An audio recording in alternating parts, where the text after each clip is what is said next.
চলতি বছরে বদ্রী কেদার মন্দির কমিটির নতুন নির্দেশিকা ঘিরে দেশ জুড়ে শুরু হয়েছে জোর বিতর্ক।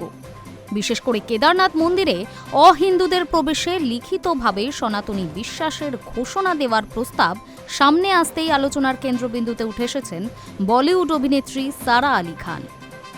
বহুবার এই তীর্থক্ষেত্রে পুজো দিতে যাওয়া সারা, যিনি বরাবরই সর্বধর্ম সমন্বয়ের বার্তা দিয়েছেন, তার ভবিষ্যৎ দর্শন নিয়ে এখনই প্রশ্ন উঠে যাচ্ছে।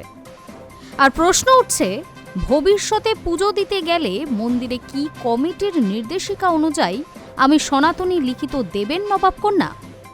কেদারনাথ দিয়েই ফিল্মে কেরিয়ার শুরু করেছিলেন সারা, তাই ব্যস্ত শিডিউলের ফাঁকে সময় পেলেই সেখানে ছুটে যান তিনি।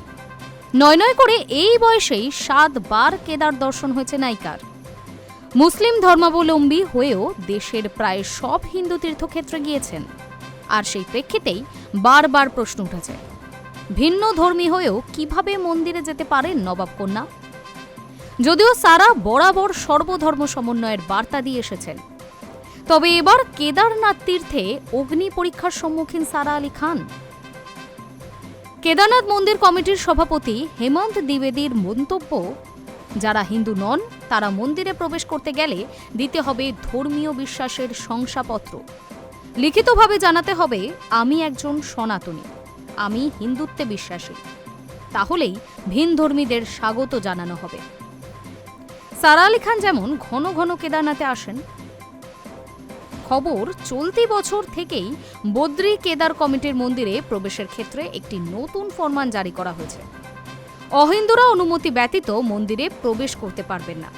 এর জন্য তাদের মেনে চলতে হবে মন্দির কমিটির জারি করা এক বিশেষ নির্দেশিকা। নবাব পরিবারের সন্তান সারা আলি খানের ক্ষেত্রেও তার অন্যথা হবে না, এমনটাই জানিয়েছেন কেদারনাথ মন্দির কমিটির সভাপতি হেমন্ত দ্বিবেদী।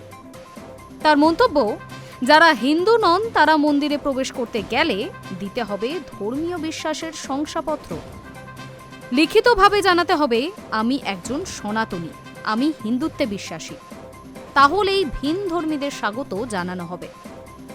সারা আলি খান যেমন ঘন ঘন কেদারনাথে আসেন, সেক্ষেত্রে তিনিও যদি লিখিত এই শংসাপত্র জমা দেন, তাহলে পুজো দেওয়ার ক্ষেত্রে অভিনেত্রীর আর কোনো বাধা থাকবে না। আমরা সারাকেও পুজো করার অনুমতি দেব। উল্লেখ্য, মাসখানেক আগেই সেখান থেকে ঘুরে এসেছেন নবাব কন্যা। এবার প্রশ্ন হচ্ছে, ভবিষ্যতে যেতে হলে কি তিনি মন্দির কমিটির নির্দেশিকা অনুযায়ী আমি সনাতনী লিখিত দেবেন? বলিপাড়ায় আর 5 জন তারকা সন্তানরা যখন হাই প্রোফাইল পার্টি কিংবা বন্ধু বান্ধবদের নিয়ে গ্ল্যামারাস জীবনযাপন করতে ব্যস্ত, তখন নবাব কন্যা মজে থাকেন ঈশ্বর ভক্তিতে। কাশীর বিশ্বনাথ মন্দির, উজ্জয়িনীর মহাকাল মন্দির থেকে অসমের কামাখ্যা, সিদ্ধিবিনায়ক একাধিক তীর্থক্ষেত্র চষে ফেলেছেন তিনি। তার জন্য অবশ্য কম কটু কথা শোনানো হয়নি সারাকে। কিন্তু নেটপাড়ার নীতি পুলিশদের রক্তচক্ষুর কাছে দমে না গিয়ে বরাবর নিজের আধ্যাত্ম দর্শন নিয়ে খোলামেলা তিনি। নবাব পরিবারের মেয়ে হয়েও গণেশ চতুর্থী থেকে দিওয়ালি, শিবরাত্রি সব উৎসবেই সামিল হন সারা আলি খান। তার জন্য অবশ্য কম কটাক্ষ শুনতে হয়নি নবাব কন্যাকে। এর আগে কটাক্ষের শিকারও হয়ে তিনি বলেছেন, সব ধর্মকেই আমি সমানভাবে সম্মান করতে শিখেছি। কেদারনাথ মন্দিরের নতুন নির্দেশিকা অনুযায়ী অহিন্দুদের প্রবেশে সনাতনী বিশ্বাসের লিখিত ঘোষণা চাওয়ার বিষয়টি একদিকে মন্দিরের নিজস্ব ধর্মীয় রীতি ও নিয়ন্ত্রণের প্রশ্ন তুলছে, অন্যদিকে ভারতের বহুদিনের সর্বধর্ম সমন্বয় ও সহনশীলতার ভাবনা নিয়েও নতুন করে আলোচনা শুরু হয়েছে। Hi news network.